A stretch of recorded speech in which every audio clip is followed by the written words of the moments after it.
نو دا یقین په الله تعالی باندې مضبوط ساتل عزیزانو.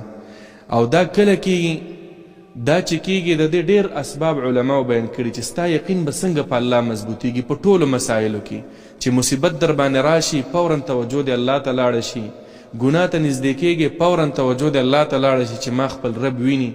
د دې دپاره بهترین علاج اهل علمو چې ذکر کړی هغه د قرآن سره تعلق دی.